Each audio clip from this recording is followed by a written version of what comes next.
Aos pouquinho a gente vai descobrindo onde que era. Olhava aquele mapa ali, eu não sabia que tinha uma cafeteria lá. Então, pessoal, vamos lá continuar. Então, a gente falou um pouco de trigonometria e geometria nessa primeira parte. E a gente falou da parte de trigonometria, que a gente chama de trigonometria no triângulo. Depois tem trigonometria no círculo. Vocês devem, não sei se vocês chegaram a ver isso, que é o chamado círculo trigonométrico, no qual a gente marca ângulos maiores de 90 graus e a gente calcula o seno e o cosseno de ângulos maiores de 90 graus, ângulos negativos, etc. Né? E aí a gente pode ter senos e cossenos com sinal, né? Negativos e positivos. E a partir daí a gente constrói as funções trigonométricas. Tá? Não vamos falar isso hoje, a gente vai falar disso mais para frente. Mas aí no círculo trigonométrico aparecem os radianos. E os radianos, sim, não são arbitrários. Os radianos são uma unidade de medida de ângulos que é privilegiada em relação às outras. Mas não vamos falar disso hoje, vamos falar disso alguma hora. Mas é muita... Não, a gente vai falar. Isso a gente entende mais porque radiano é tão especial em cálculo. Entendeu? Mas eu vou falar sobre isso. Mas vamos lá. Vamos continuar. E agora, pegando o exercício 5 dessa lista 1, tá?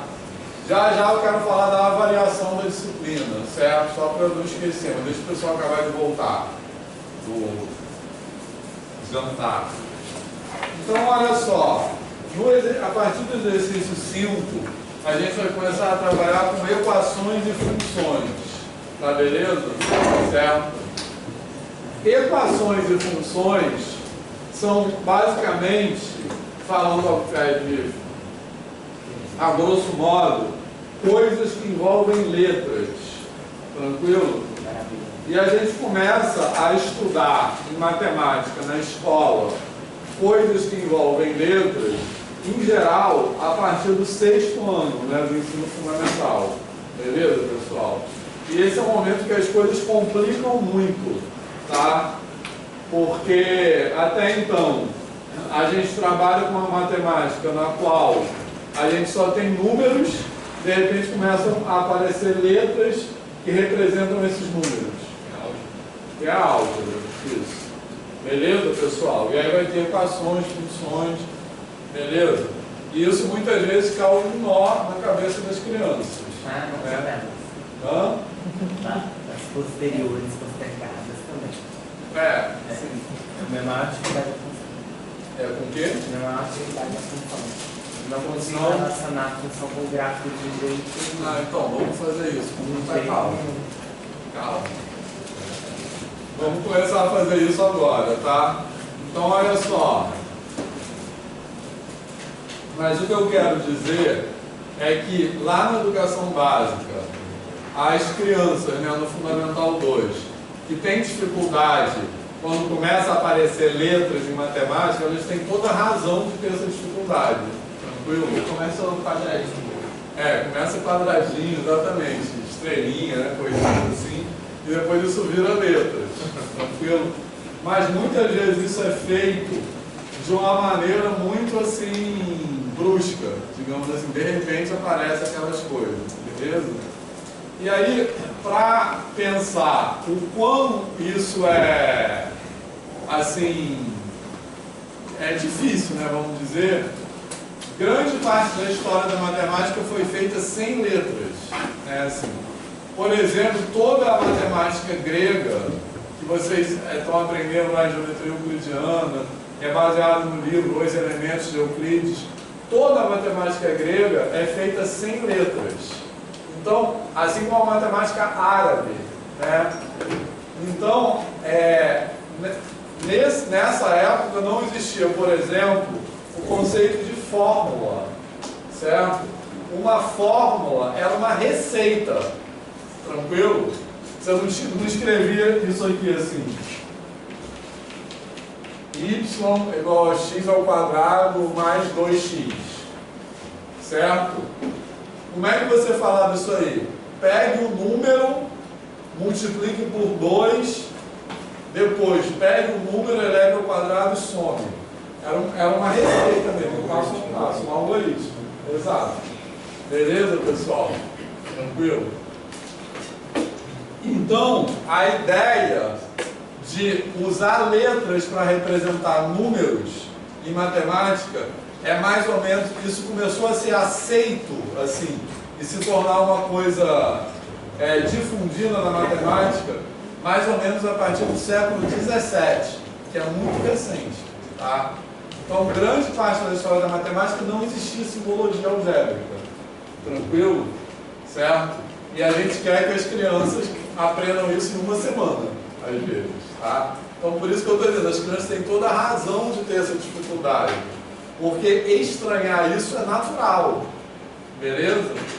Tranquilo?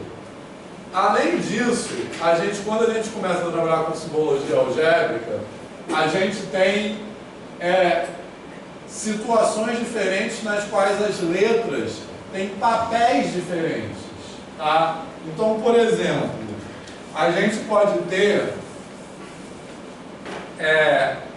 o que a gente chama de uma identidade.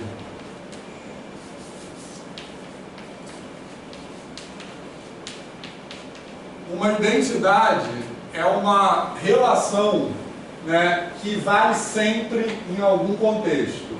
Tranquilo? Então, por exemplo, o teorema... vou dar outro exemplo mais... O teorema de Pitágoras é uma identidade, mas isso aqui, ó...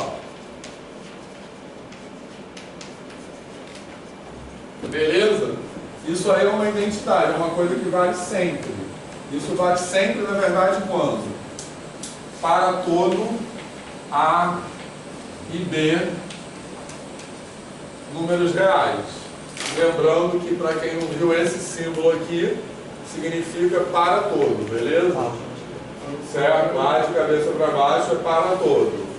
Então, o que eu estou escrevendo aqui? Que se eu pegar quaisquer números reais A e B, isso aqui sempre vai ser verdade. Tá tranquilo? Certo?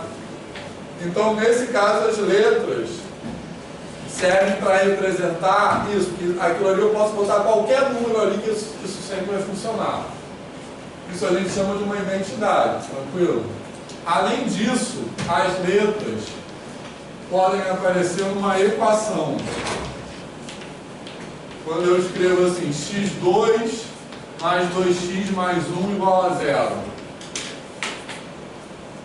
Certo? Quando eu escrevo isso, a letra x, isso aqui é uma equação, tá? A letra x é o que eu chamo de uma incógnita, tá?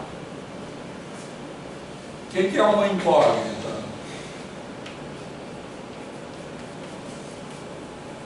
Incógnita, literalmente quer dizer desconhecido, tá? Então, uma equação é uma coisa, é uma condição que envolve um valor desconhecido que eu quero descobrir. Tranquilo, pessoal? Certo? E, além disso, a gente pode ter o caso de uma função, que é quando eu escrevo assim, por exemplo, y igual a x2 mais 2x mais 1. Então, aqui aparece a mesma expressão algébrica, né? Só que aqui está igual a 0 e aqui está y igual. Então, isso aqui, o x que está aqui, ele não é uma incógnita, não é uma coisa que eu tenho que achar um valor que satisfaz isso aqui. O x, no caso aqui, é o que a gente chama de uma variável. Beleza, pessoal? Certo? Uma variável. Por quê? Porque eu não vou determinar um valor ou mais, ou dois valores aqui específicos de x. O que eu vou fazer? Eu vou botar para cada valor de x, eu vou achar um valor de y correspondente. Tranquilo? Certo? Então ele é uma variável porque justamente os valores que eu substituo aqui podem variar. Tá legal? É isso que acontece. E aqui não. Aqui os valores não estão variando. Aqui eu quero descobrir um valor que satisfaz isso aqui. Beleza? Certo, pessoal? Tá? Tranquilo? Nesse caso aí, você tal, você deveria estar em cima da identidade também, ou tipo... Não, esse identidade é uma coisa que vale sempre, entendeu? E esse x2 mais 2x, essa não é a única identidade, tem várias propriedades que valem sempre. Esse x2 mais 2x mais 1 é um exemplo qualquer, poderia ser outra coisa, entendeu? Certo? Isso aqui não é uma relação que vale sempre. Eu não tenho x2 mais 2x mais 1 igual a 0 para qualquer número x, entendeu? Justamente por isso que é uma equação. Aqui não é uma equação, porque aqui eu não quero descobrir um valor específico de A e B. Quer mostrar como é feito. Esse aqui é sempre assim. Vai ter isso, Isso, exato. Você quer... Aqui o que você está querendo? Você está querendo enunciar uma relação que vale sempre. Aqui eu não estou enunciando uma relação que vale sempre. Isso aqui só vale para que valor de x isso aqui vale? Para x igual a menos 1, na verdade. Isso aqui só vale para x igual a menos 1. Então não é para qualquer valor de x. Entendeu? Certo? E aqui já é uma outra coisa. Isso aqui também não vale sempre. Eu não ponho um valor de x qualquer e tenho um valor de y qualquer. Isso aqui o que acontece? Para cada valor de x tem um valor de y. Quando eu substituo, por exemplo, x igual a 1, y vai ser quanto? Substitui aqui, x igual a 1. 4, né? Certo? Aí substitui x igual a 2. Y vai ser quanto? 4 mais 16, 4, não sei, mais 8, 25, né? Sei lá. É isso? 4, Então 2, normal. São 8. dá 9. É que eu botei 4. Então 8, 17, né? Não, Substituiu x para 2. X igual a 2, 4 Dá para 9. 9. Né? Beleza? Eu sou 16. 9, não esquece, eu sou péssimo professor. Olha só, beleza, pessoal? Então aqui, para cada valor de x eu tenho um valor de y. Entendeu? Então, perceberam, Lucas? Não sei se tem tudo a ver, mas lá em Vitória a gente estava vendo um pouco sobre se era possível terminar, se é possível determinar uma aula. E aí, que é um sistema que ele é possível, mas tem infinitas soluções. Isso. Tem como, por exemplo, de uma equação gerar uma função? Tem, mas quando a gente desenhar o gráfico, acho que isso vai ficar mais claro, entendeu? Certo? Tem como uma equação, uma função tem uma relação com uma equação. E tipo assim, você tem isso aqui, né? F de x igual a 0. Isso são os pontos onde a função intercepta o eixo do x, entendeu? O eixo horizontal. Então, com uma função você pode gerar uma equação, entendeu? No caso que você está falando é um sistema de equações, que aí o x também é uma incógnita. Você tem um sistema, em vez de ter uma equação só, tem mais de uma, e você quer achar o valor de x ou o valor de x de y, sei lá, que satisfaça todas essas. Então, no caso, o x também é incógnita, certo? Mas a diferença entre incógnita e variável é que incógnita é uma coisa que eu quero encontrar o valor. Variável eu não quero encontrar o valor, eu vou botar um valor qualquer aqui, entendeu? E para esse valor eu vou achar o valor de y, certo, Lucas? Tranquilo? E é exatamente isso que é a ideia de função. O que é função? Função é uma relação entre duas grandezas que uma depende da outra. Beleza? Então, tem muitas coisas lá no mundo que são modeladas como função. Tranquilo? Por exemplo, se a gente vai comprar alguma coisa no supermercado a quilo, certo? Então, o valor que a gente vai pagar é a função do peso. Tá de boa? Certo? Então, são duas grandezas, uma é dinheiro, valor, e a outra é peso, e uma depende da outra. Eu vou comprar arroz a quilo. Então, se eu compro 1 quilo de arroz, vai ser um valor.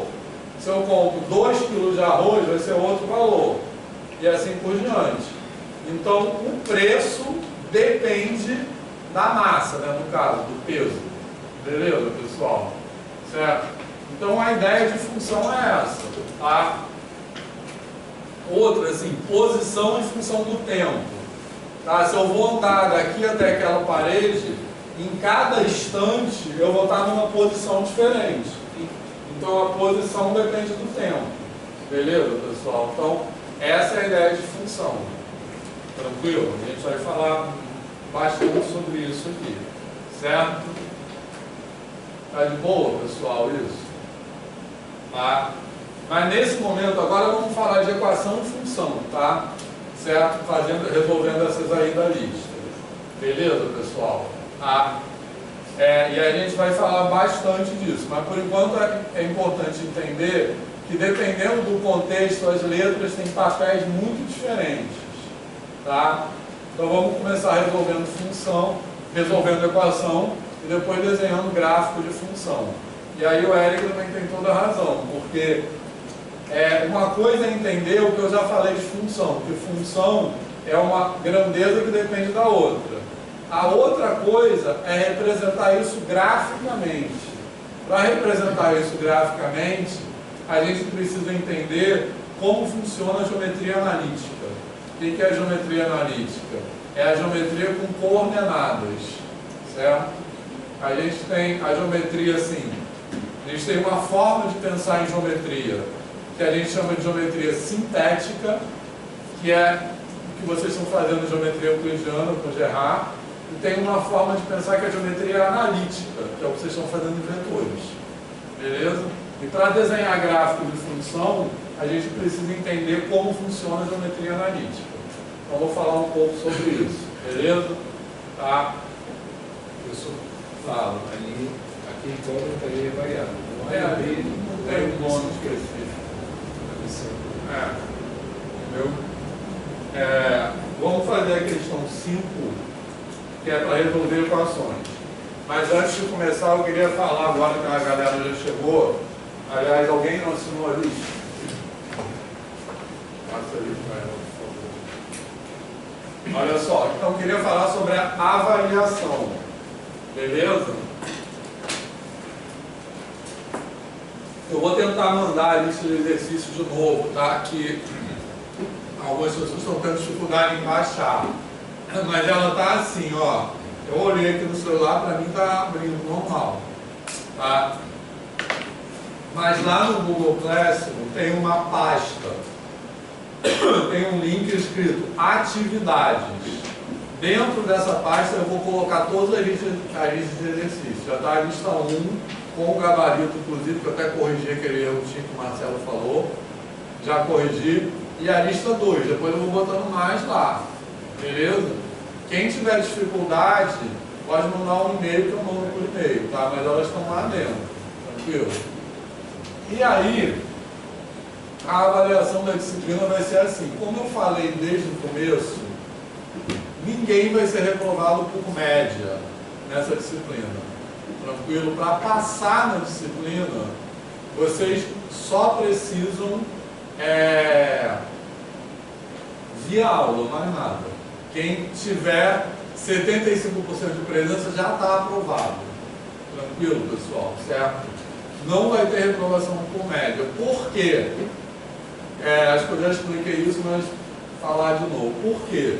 Porque essa disciplina aqui é uma disciplina muito diferente das outras. Ela não tem o mesmo objetivo das outras. Ela chama introdução ao cálculo, mas eu acho que ela devia chamar acolhimento, né? Assim, porque o objetivo dessa disciplina é receber vocês na universidade, entendeu? Por isso que a gente, como eu falei desde o começo, a gente não tem uma emenda a priori, a gente vai falando das coisas conforme as coisas vão surgindo aqui na aula. Beleza, pessoal? Certo? Então, a ideia é a gente ir pensando junto na matemática da educação básica, é fazer essa transição, tá? Então, eu acho que não faz nenhum sentido essa disciplina ter reprovação por média. Porque eu não tenho como, não é o objetivo dessa disciplina medir o que vocês sabem e o que vocês não sabem. Isso não importa para mim nessa entendeu? O objetivo é ajudar vocês a entrarem, a começarem a se sentir pertencentes dentro da universidade. Beleza, pessoal? Então, por isso que não faz nenhum sentido reprovar por média. Beleza? Tranquilo? Tá? Bom, e aí a primeira trabalho que vocês vão entregar vai ser sobre a lista 2. A lista 1 a gente já fez naquele primeiro dia de aula, né, que vocês entregaram, a gente devolveu.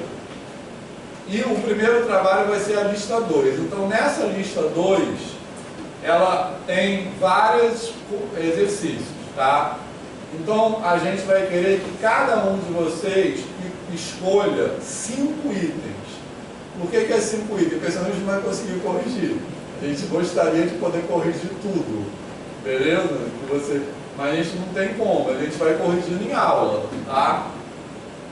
Então vocês vão escolher da lista 2 5 itens. Quando eu digo 5 itens, não é 5 exercícios, é tipo item A da questão tal, isso é um item, tá? Beleza? São 5 itens, não são 5 questões, beleza? Então pode ser tipo assim, A1, letra B, A2, letra C, beleza, pessoal? É isso. 5 itens. E vocês vão entregar esses 5 itens. Tranquilo? Certo? Aí a gente vai corrigir e vai devolver para vocês.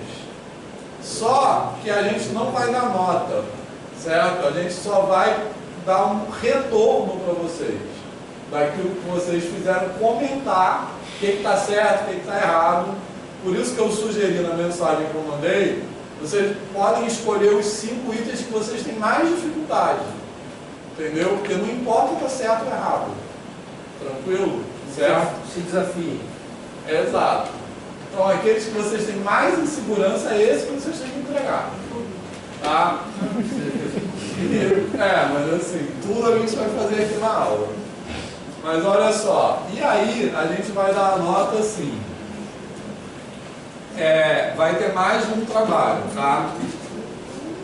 Quem entregar todos os trabalhos, é porque eu não tenho como fazer a conta agora, porque eu não sei ainda quantos trabalhos serão. Esse é o primeiro, tá?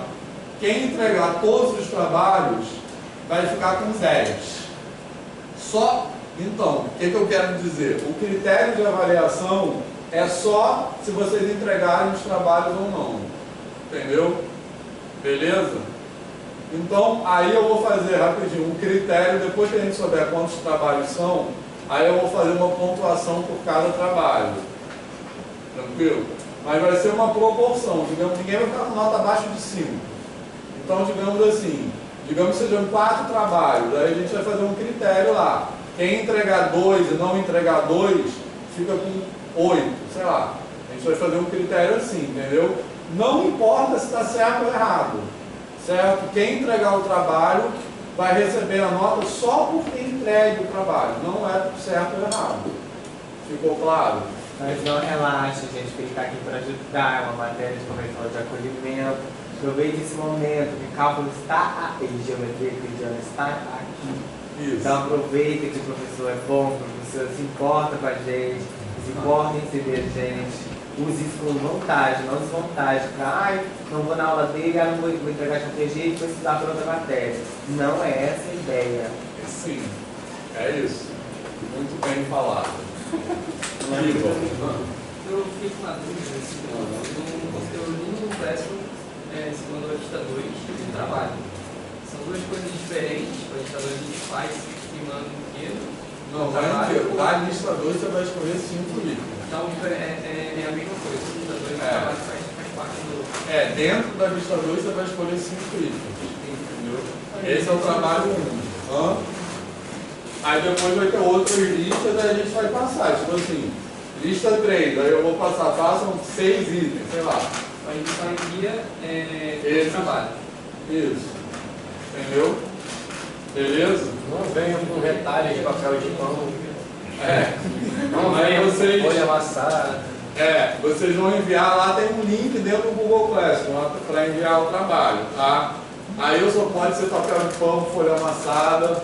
Eu só vou pedir uma coisa, vocês podem digitar no computador ou podem escrever no papel e digitalizar. Eu só pedi não tirem foto, porque fica horrível. Às vezes você tira uma foto toda torta que não dá pra gente enxergar nada.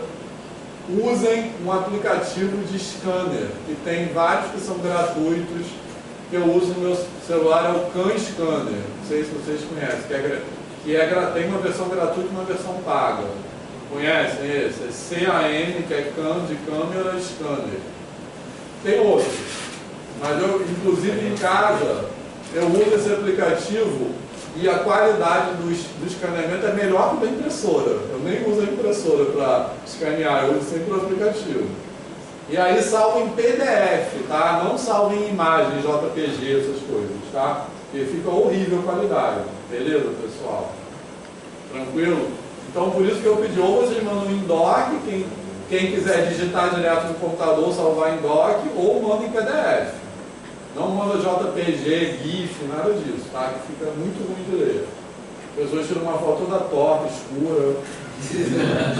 E esses aplicativos, eles corrigem, né, a iluminação. Então, às vezes o papel de pão, se você já está amarelado, ele clareia, né? Ele tem umas paradas, né? Alguém já usou esse aplicativo aqui? Eu tenho Não? Eu tenho já. É. Na verdade, ele é o primeiro que aparece na Play Store ou App Store. Caso você pesquisa, ele tem a versão dele paga e gratuita. A versão dele gratuita é um anúncio a cada 30 minutos. É, eu até paguei, já porque eu fiquei de saco cheio, mas vocês podem usar. Vocês podem usar a versão gratuita. Só é chato por causa disso, que ele fica botando anúncios, você tem que fechar, mas dá pra usar de boa. Aí eu acabei pagando, eu usei muito tempo a versão gratuita, mas aí uma hora que eu paguei. Beleza, pessoal? Certo? Tranquilo? A gente vai ter aula no próximo terça-feira? Vai ter aula o quê? A gente vai ter aula no próximo terça-feira? Não. Na Não tem aula. quarta é legal. Não, também não. Quarta é feriado. O feriado oficialmente é segunda e quarta. Segunda não sei o que é. Geralmente. E quarta é dia de algum. E essa quinta. Claro. Essa Aqui, ó. Vamos voltar amanhã. Atividades. Aí aqui, ó. Amanhã eu vou fazer Aqui. Acho que amanhã eu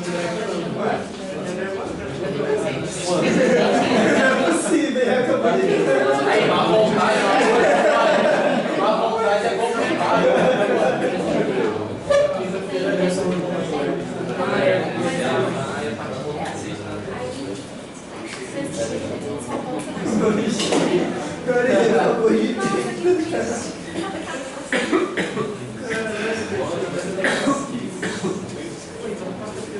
Você não tem uma semana de férias, né? Tem aula amanhã, quinta, só volta na outra quinta.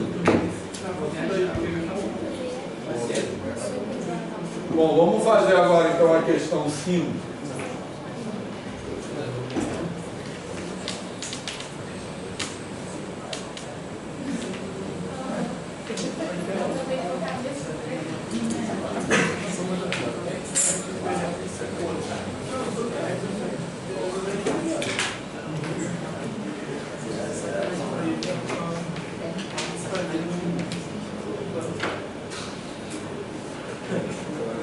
X menos 2 igual a menos 4, não é isso? Beleza? Então, isso aqui é o que a gente chama de uma equação polinomial do primeiro grau, tá? Depois falar sobre isso, né? O que é um polinômio, tranquilo? Por que é monômio? Hã? Só tem o X. Por que você não é monômio? Porque a palavra é assim, a escolha das palavras. Monômio é quando é uma coisa só. Monômio é cada coisa dessa aqui, entendeu? Beleza? Tipo, no outro, que é x2 menos 6x mais 5 igual a 0. Cada coisa dessa é um monômio. Cada parcela. E a soma delas é um polinômio.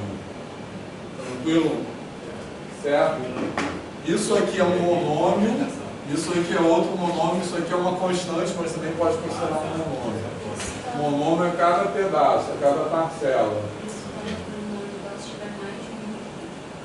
Não, se tiver um só também é um polinômio com um único monômio, né? Pode ser. Entendeu? Todo monômio é um polinômio, nem todo polinômio é um monômio. Entendeu?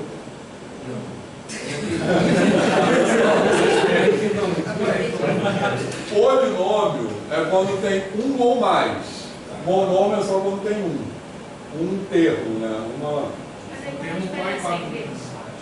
É só isso, é só uma questão de nomenclatura. Olha só.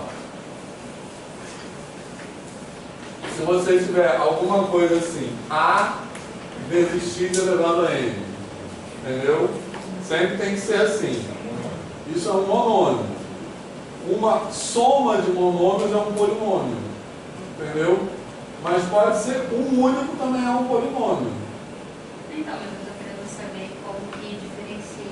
Afinal de contas, eu sei que isso aqui é um monômio, mas não é um polinômio. Pelo que você falou, mais ou menos. Isso, então o monômio é quando tiver uma parcela só. Um monômio é um caso particular de polinômio. Entendeu?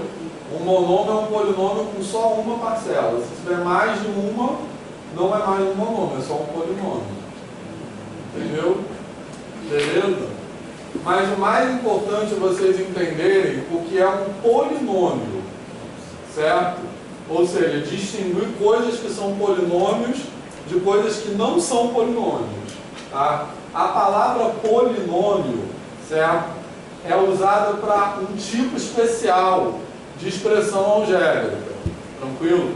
E aí a gente tem esse caso aqui, que é uma equação polinomial, que a gente está trabalhando com equação, mas que está relacionada com polinômio, e a gente tem função polinomial. Então, uma equação polinomial é uma equação cuja expressão é um polinômio. Uma função polinomial é uma função cuja equação é um polinômio. Então, esse negócio de monômio não importa muito, tá? O que importa é distinguir o que é um polinômio e o que não é um polinômio. Tranquilo? Então, o que é um polinômio? Todos os termos têm que ter x elevado a um expoente natural e multiplicado por uma constante. Tranquilo? Então, se você tiver, por exemplo, 2x3 mais 5x menos 8. Isso é uma expressão polinomial. Tá beleza? Certo? Aí qual é o grau desse polinômio aí? 3, que é o maior expoente. Tranquilo? Certo? Isso é uma expressão polinomial. Agora, se eu tiver x2 mais cosseno de x, isso não é um polinômio. Tranquilo? Porque o polinômio só pode aparecer a letra x, que pode ser uma incógnita ou uma variável, elevada a expoentes inteiros e multiplicadas por constantes. Qualquer coisa diferente disso não é considerado um polinômio, tá beleza, pessoal? Tranquilo? Então, se eu tiver isso aqui, ó, x3 mais x mais raiz de x, isso aqui também não é um polinômio. Mas só não é um polinômio por causa da raiz. Por causa da raiz. A raiz eu poderia escrever como x elevado a meio, né? Como a gente já aprendeu. Mas o polinômio tem que ter sempre expoentes inteiros, naturais, na verdade. Tranquilo? Pode ser elevado a zero, porque ele pode ter uma constante. Então aqui é como se tivesse um x elevado a zero, entendeu? Só não pode ter expoente fracionário nem expoente negativo. Se eu tiver assim, ó, x2 mais 2 sobre x, certo? Isso aqui é a mesma coisa que x2 mais 2 vezes x elevado a menos 1. Isso aqui também não é um polinômio. Beleza? Tranquilo, pessoal? Certo? Tá? Então, o polinômio só pode ser assim. Tá? E por que esse tipo de expressão tem esse nome particular? Porque elas têm várias Por que a gente dá nome às coisas em matemática? Primeiro, porque essas coisas são importantes e porque elas têm propriedades em comum. Então, isso que a gente vai começar a falar agora, beleza? Os polinômios têm propriedades em comum que essas funções aqui não têm. Tá legal? A gente consegue estudar o comportamento de um polinômio de uma forma razoavelmente controlada, digamos assim. Beleza? Tem várias coisas que a gente consegue falar, estudar sobre os polinômios. Tranquilo? Por isso que eles são uma classe especial. Tá? E vamos entender o que é isso. Bom, posso apagar isso aqui, né?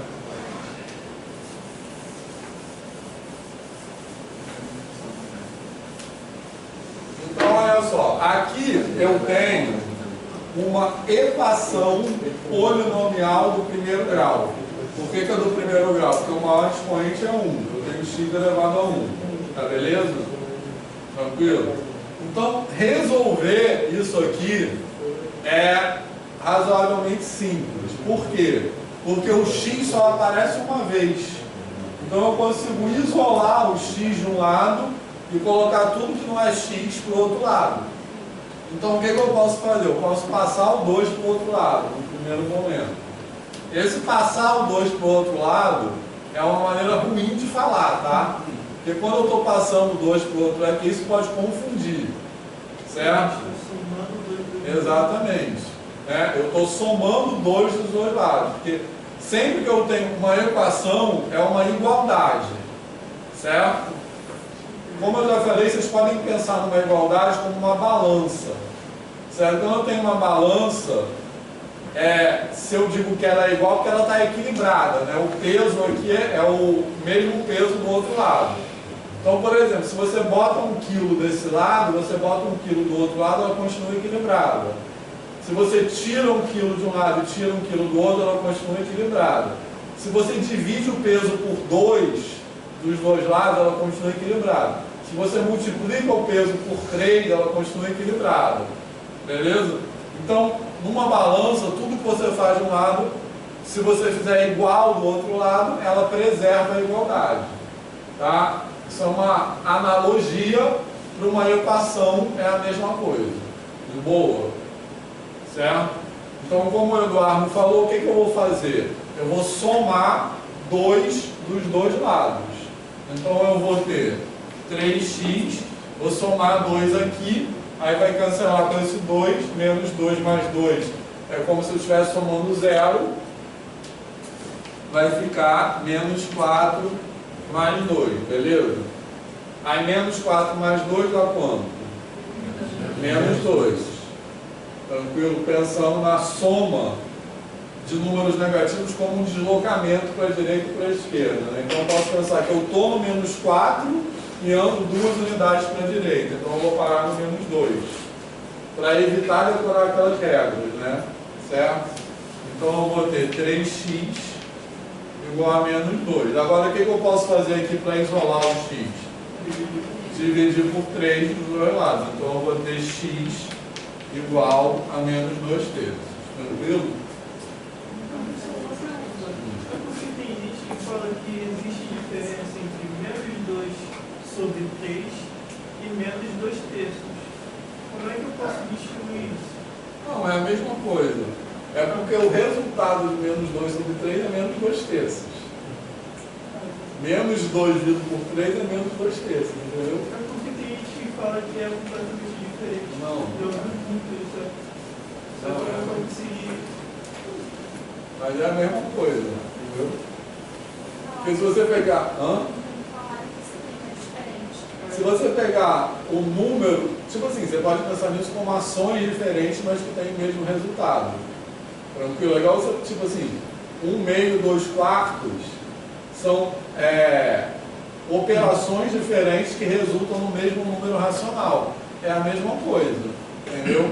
Menos 2 terços, você pode pensar assim, que eu peguei o 2 terços e calculei o simétrico dele, que é o menos 2 terços. Beleza? Que está localizado, aqui é o 0, aqui o 1, Então, 2/3 está aqui, beleza? Menos 2/3 está aqui, tranquilo? Isso vai dar o mesmo resultado se eu tiver o menos 2 e dividir por 3. Ele vai cair nesse mesmo ponto na reta aqui, entendeu? Certo? Então, são, digamos assim, operações diferentes que dão o mesmo resultado. Beleza? Tranquilo, pessoal? Tá, agora vamos passar para a equação do segundo grau, que aí as coisas completam.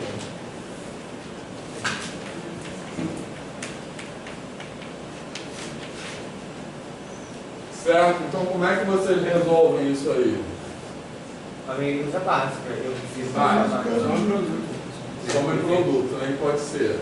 quadrado perfeito, é só mais quadrado perfeito. Quadrado perfeito, que é a melhor maneira. Eu acho a melhor Vamos maneira. falar sobre quadrados perfeitos, tá? Vamos falar sobre isso. Mas assim, vamos começar usando báscara mesmo, tá?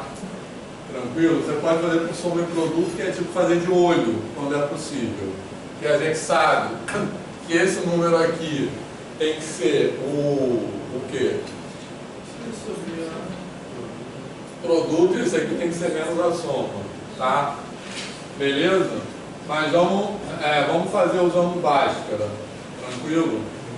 E aí, de novo, assim como eu falei de Pitágoras agora há pouco, vamos falar sobre báscara. Essa fórmula, que é conhecida como fórmula de Bhaskara, também não é de Bhaskara, tá? Mas a história é um pouco diferente de Pitágoras, porque de fato existia um matemático indiano chamado Bhaskara. Isso é razoavelmente bem estabelecido na história. Existia uma pessoa na história que se chamava Bhaskara, mas ele não foi autor da fórmula de Bhaskara. E, na verdade, esse nome, fórmula de Bhaskara, essa fórmula só é conhecida como fórmula de Bhaskara no Brasil. Em nenhum lugar do mundo, se vocês chegarem e falar fórmula de Bhaskara, não vão saber do que vocês estão falando. Mas qual o motivo dessa preferência, ainda mais o nome que é mais difícil? Então, mas foi um maluco aí qualquer que é verdade, isso, que escreveu um livro. Eu não sei quem foi. Deve ser não foi um Malbatão, mas não sei se é verdade. Que eu lembro, sim, Júlio César. Isso. Tinha que ser Júlio. Não, foi alguém que escreveu um livro, um autor que escreveu um livro, e ele achou que era legal chamar isso de fórmula de Bhaskara. Mas qual é o nome dela de verdade? Ela é conhecida como fórmula de resolução da equação polinomial de segundo grau, só isso. Ah, tá. Aí Tem um nome, Acho que a gente consegue entender. Na verdade, resolução de uma equação polinomial de segundo grau, é o que ela é. Esse nome tem a foi história coisa, também. tipo assim, o pessoal que tá lá pra fora. Fórmula da equação de segundo grau. Rômulo. Não, tem mais, não sei se é verídico. Que o Bhaskara pegou o estudo que era do professor dele, né? O Bhaskara. Ah, eu ouvi falar O dele. ensinamento, foi um cara que passava o ensinamento para ele, o cara faleceu e aí ele foi, pegou o estudo, só finalizou e ensinou embaixo. Também não sei se isso é verdade. É possível que na história tem muito isso, né? Assim. Mas o fato é assim, Bhaskara era um matemático indiano, então é até incoerente falar fórmula de Bhaskara, porque como eu falei agora há um tempo atrás, naquela época na Índia não existia fórmula, não existia o conceito de fórmula, porque não tinha simbologia. Então eles resolviam problemas que hoje nós resolvemos por meio dessa fórmula, mas eles não resolviam por meio de uma fórmula, entendeu? Eles resolviam problemas, os árabes, os indianos, resolviam problemas que têm a ver com grandezas elevadas ao quadrado e tal, que hoje nós resolvemos por meio dessa fórmula. Mas eles resolviam por outros métodos, que não eram fórmula, que não existia fórmula. Beleza? Então, por isso que não pode ser fórmula de Bhaskara isso. Tranquilo? Né? Certo? Mas isso aí é totalmente... Foi arbitrário. Foi uma pessoa Assim que escreveu o livro, ele quis florear, achou que era bonito e resolveu chamar isso de forma didática, isso pegou. Certo? Mas aí, se vocês chegarem fora do Brasil e falar, ninguém vai saber o que é isso. Tranquilo? É assim, para ficar na fórmula da equação do segundo grau. Pronto, assim tá bom, né? Isso é conhecido assim, fórmula da equação do segundo grau. Certo? Beleza, pessoal? Tranquilo? Então, vamos aplicar essa fórmula aqui para resolver essa equação, tá? Então, lembram como é essa fórmula? Menos B, Mais ou menos. mais ou menos raiz De delta. B ao quadrado, Menos 4AC. B ao quadrado, Menos 4AC. menos 4AC sobre 2A. Vamos deduzir essa fórmula, tá? Certo? Alguém já viu dedução dessa fórmula? Já? Mais alguém? Eu não sei nem o que significa. Vamos demonstrar essa fórmula, porque de onde vem essa fórmula. E a gente demonstra essa fórmula usando o que o Eric falou, que é quadrados perfeitos. Tá? Vamos chegar lá, beleza, pessoal? Tá? Bom, aí só para acabar de resolver, isso aqui vai dar raiz de 16, beleza? Tranquilo? Então, mais ou menos 4 sobre 2. A gente pode simplificar, antes de somar. Então, eu vou ter 3 mais ou menos 2. Eu vou ter x1 igual a 5, x2 igual a 1, por exemplo. Beleza, pessoal? Tranquilo? Tá? Então, repara que isso bate com a soma e o produto, tá? Esse termo que aparece aqui é o produto dos dois. E esse que aparece aqui é menos a soma. Então, deu certinho aqui. Beleza? Depois eu vou falar por que é soma e produto. Isso. Tranquilo? Tá? Mas é uma possibilidade também de fazer de olho, mas nem sempre dá para ver isso de olho. Pode explicar. Esse termo C é sempre a soma, é o produto das raízes. E esse aqui é sempre a soma, é menos a soma. Então aqui, tipo assim, o produto dos dois é quanto? 5. Que está aqui. A soma das duas é o quê? 6. Então aqui menos 6. Isso sempre acontece, mas já vou falar por quê. Fala. Quando o C, que no caso a gente vê ele como produto, for primo, a soma, Que é o caso aqui. o outro vai ser sempre 1. Mas pode ter raízes irracionais, entendeu? Ah, tá. Então ele pode ser um número primo aqui, mas se a raiz não for número inteiro, você não tem como ver isso. Por isso que nem sempre é fácil ver isso. Porque pode ter um que a raiz seja raiz de 2, não sei o quê. Então não tem como ver facilmente a soma do produto, entendeu? Mas é porque, tipo assim, por exemplo, na escola, quando a gente acha uma raiz que não é exata, a gente para. Para como? Tipo assim, acabou a conta, não tem resposta. A resposta é ali, acabou ali. Mas então, a resposta é aquela raiz. Primeiro que esse nome que é usado na escola não é legal, tá? Que é raiz que não é exata. Porque raiz de 2, por exemplo, é um número tão exato quanto 5. Entendeu?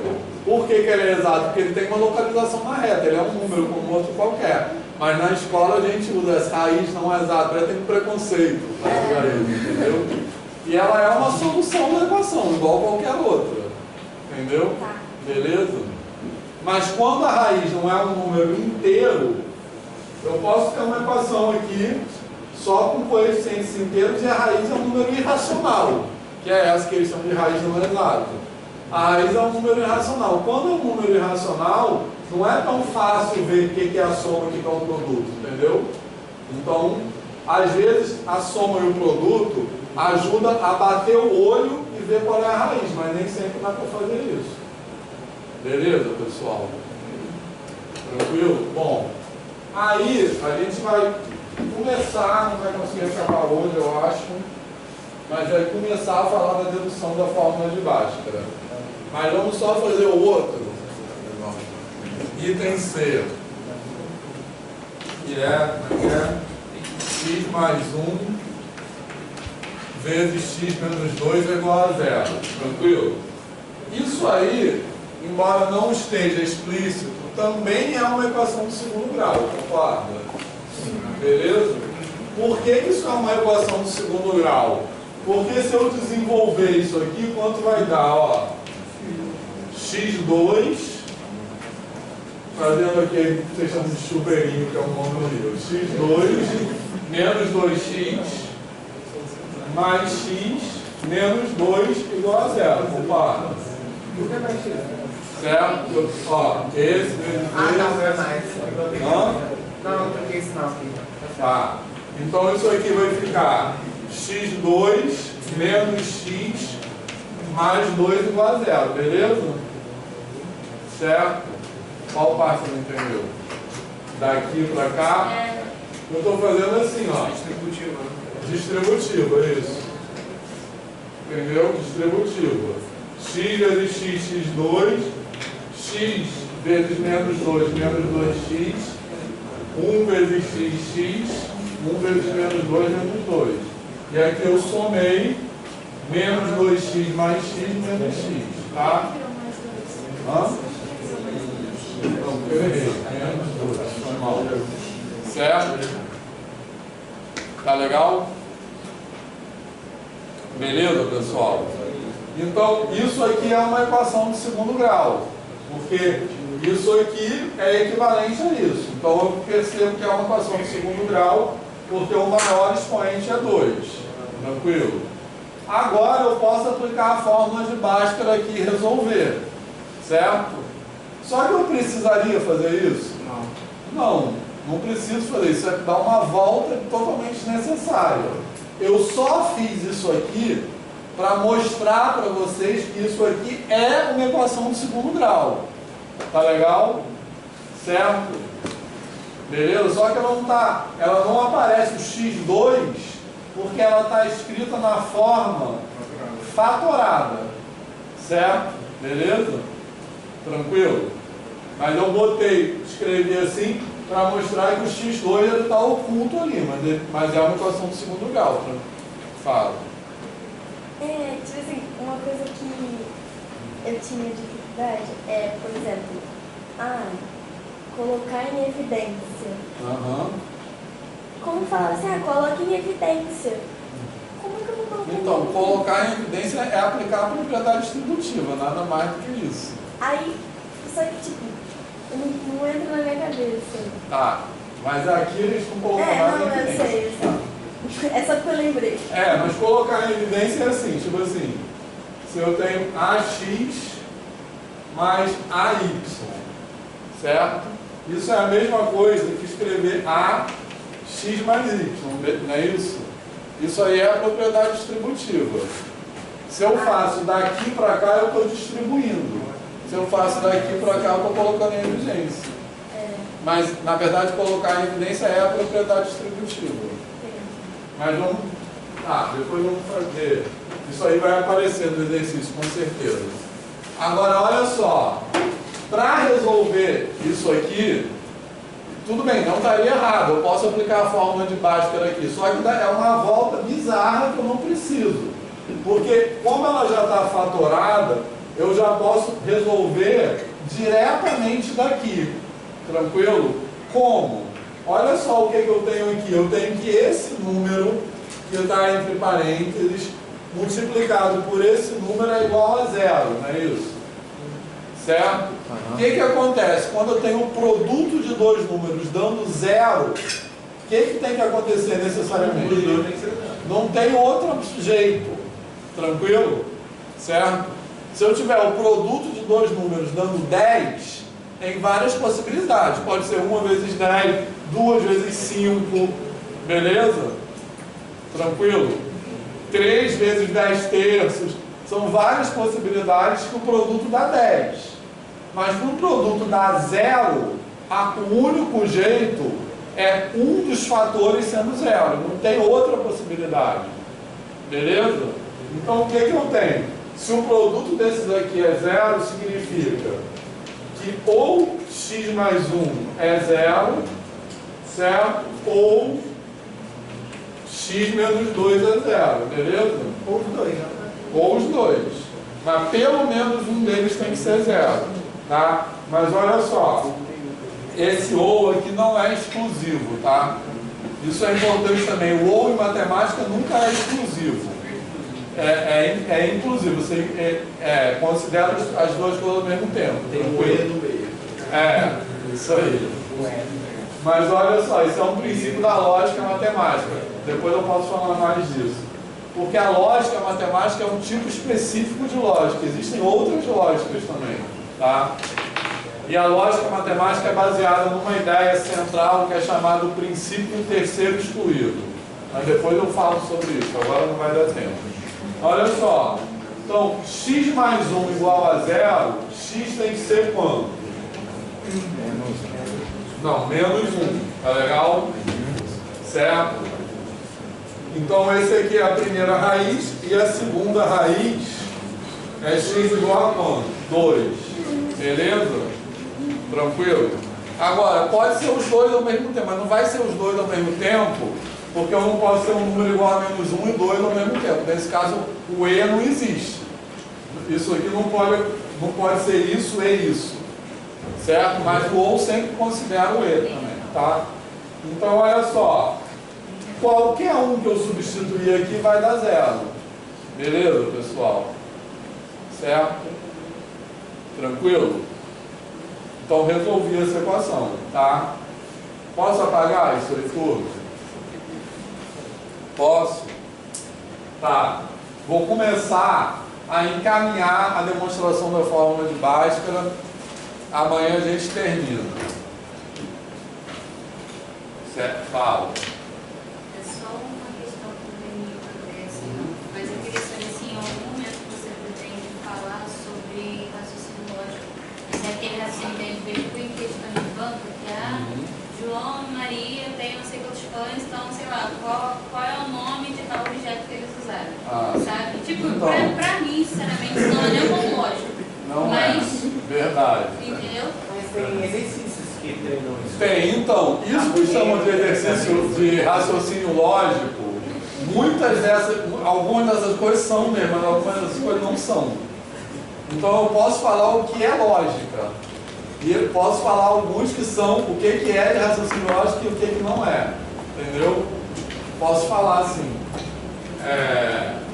Mas só antes da gente ir embora, posso apagar isso aqui? Então olha só. Vou botar mais um exemplo de equação do segundo grau.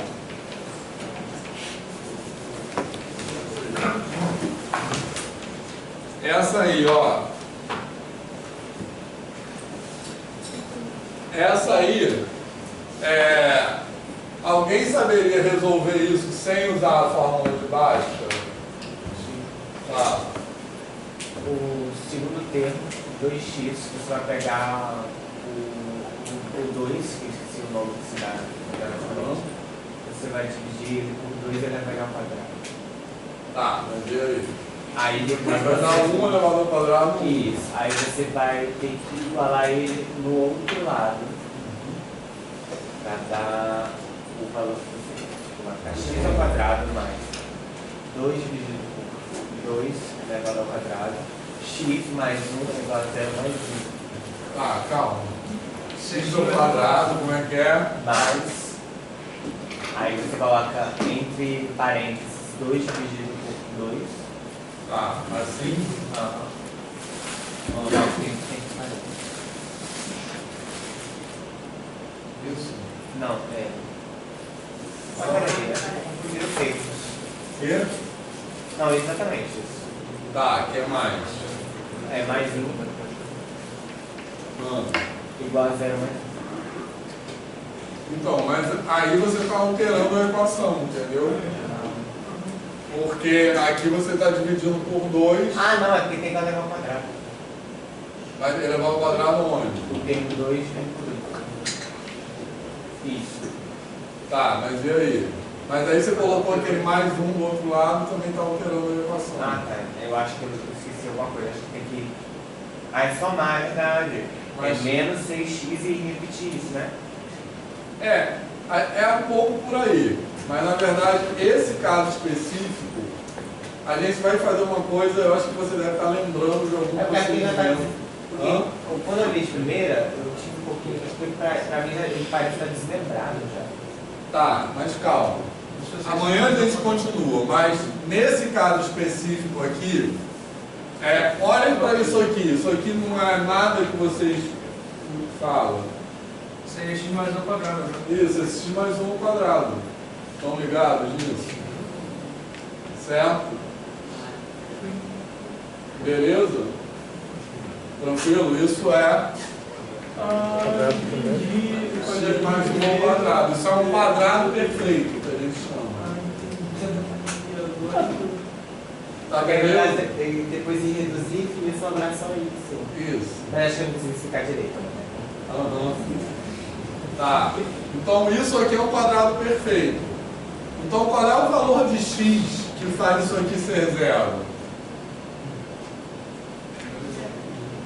Não, para isso aqui ser igual a zero, isso aqui o que é? Um número ao quadrado que é igual a zero.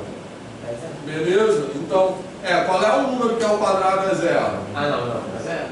Zero. Então o x mais 1 tem que ser igual a zero. Então o x é menos 1.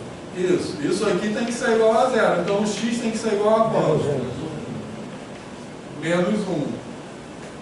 Beleza, pessoal? Certo?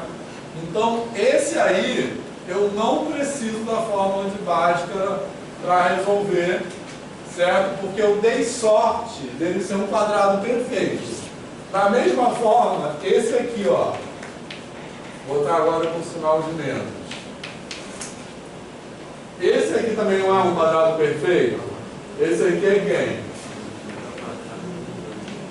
quem? X menos 2 ao quadrado, não é isso? Beleza? Tranquilo?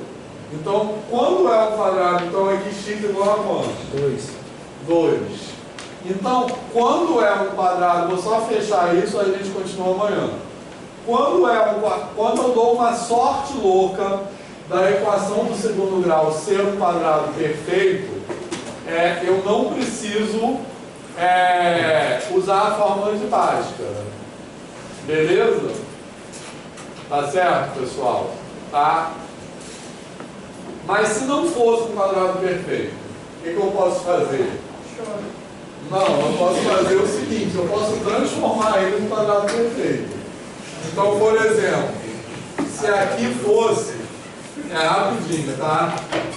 Se aqui em vez de ser x2 menos 4x mais 4, fosse x2 mais 4x mais 3. Beleza? Tranquilo? Então, em vez do 4, eu tenho 3. Beleza? Eu poderia somar dos dois lados? Exatamente, eu poderia somar dos dois lados. Tá? Então, eu gostaria muito que tivesse um 4 aqui. Tá? Mas eu não posso simplesmente apagar o 3 e colocar um 4. Mas eu posso fazer o que o Eduardo falou. Eu posso olhar para esses dois termos aqui e posso pensar o seguinte: qual é o termo que eu tenho que completar para isso virar um quadrado perfeito? É o 4. Então eu posso pegar aqui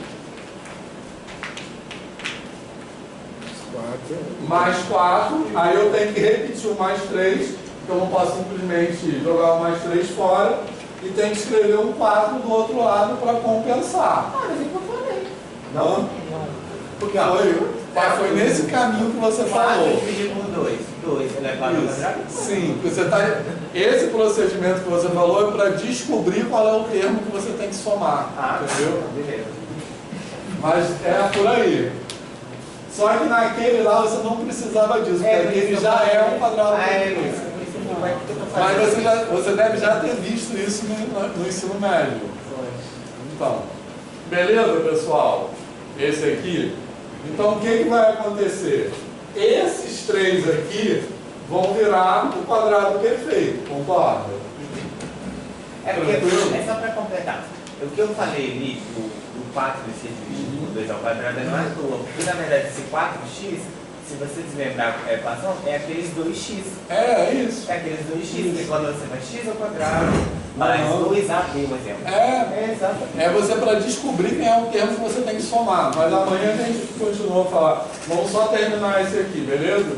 Então esse aqui vira o quadrado perfeito, tranquilo? O outro passa para o outro lado, vai ficar igual a 1, tá legal? Tranquilo? Pronto, aí eu também posso resolver, ó. Porque se eu tenho x menos 2 igual a 1, beleza? É porque x menos 2 ao quadrado é igual a 1. Qual é o número que é elevado ao quadrado é igual a 1? Mais ou menos 1, concorda?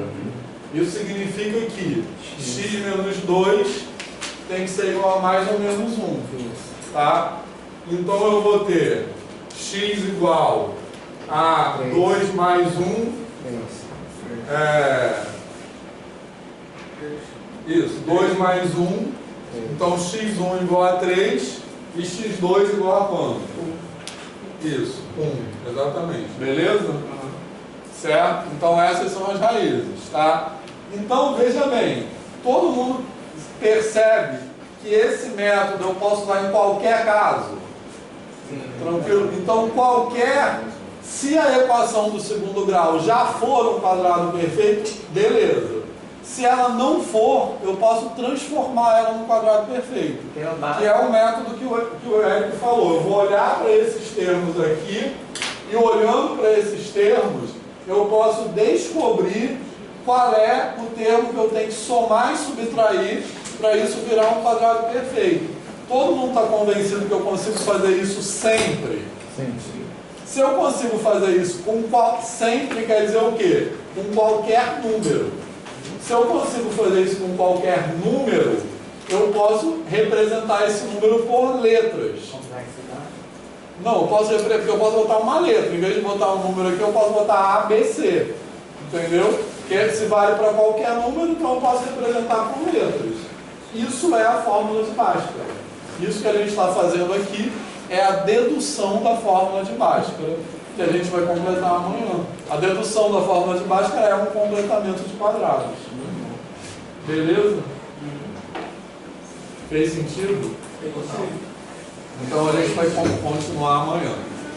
Valeu, pessoal.